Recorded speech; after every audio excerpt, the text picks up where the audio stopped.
Border के कई हिस्सों से सेना की पूरी तरह से पीछे हटने के चीन के दावे को भारत ने खारिज कर दिया। भारत ने गुरुवार को कहा है कि दोनों देश सीमा पर शांति बहाली की ओर बढ़ रहे हैं, लेकिन सीमा पर सेनाओं के पूरी तरह पीछे हटने की प्रक्रिया अभी पूरी नहीं हुई है।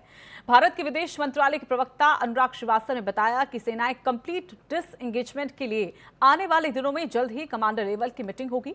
उन्होंने कहा है कि दोनों देशों के आपसी रिश्तों के आधार पर ही हम सीमा पर शांति बहाली चाहते हैं। हम उम्मीद करते हैं कि चीन पूरी ईमानदारी से अपनी सेना को पूरी तरह से पीछे हटाएगा।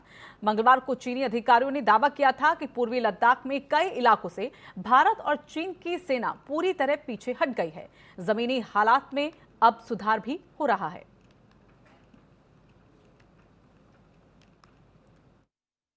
This was also the agreement reached between the two special representatives, NSA and Chinese Foreign Minister Wang Yi, in their conversation on 5th of July.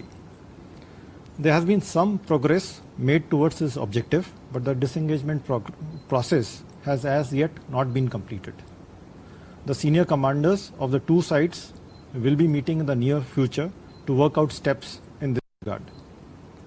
As we stated earlier, the maintenance of peace and tranquility in the border areas is the basis of our bilateral relationship.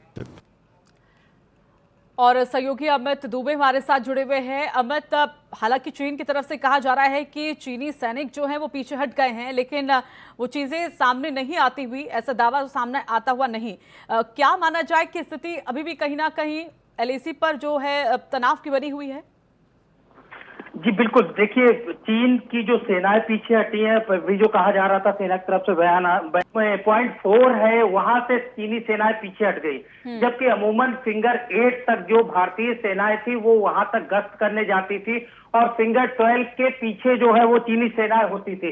तो जाहिर तौर पर भारत के लिए भी बड़ी चुनौती है और यही वजह है कि चीनी सेनाएं जितना पीछे हटी है उससे कहीं ज्यादा पीछे हटना है, जिसे लेके भारत की तरफ से साफ तौर पे कहा गया है कि ये सेनाएं पीछे हटनी चाहिए। लगातार बैठकें हो रही है, लगातार चाहे वो मेजर लेवल की हो, कमांडर लेवल की हो, लगातार बैठकें हो रही है, लेकिन अभी तक उसका कोई यहाँ पे बेनिफिट नहीं सामने आया है। भारत ने साफ तौर पर स्पष्ट कर दिया है कि हर हाल में पुरानी स्थिति जो है पूर्वी लद्दाख की वो चीन को बहाल करनी होगी। इसके बाद ही कोई वार्ता या समझौता किया जा सकता है, आगे की बात की जा सकती है। तब तक जिस तरह की तनातनी है, भारत लगातार चाहे वो मार्केट से तमाम चीजों पर प्रतिबंध लगाने की बात हो या ऐप्स बैन करने की बात हो, जो भारत में खासतौर चीन को लेकर रुख है तब तक कायम रहेगा। जी चलिए, धन्यवाद आपका अमित हमारे साथ जुड़ने के लिए।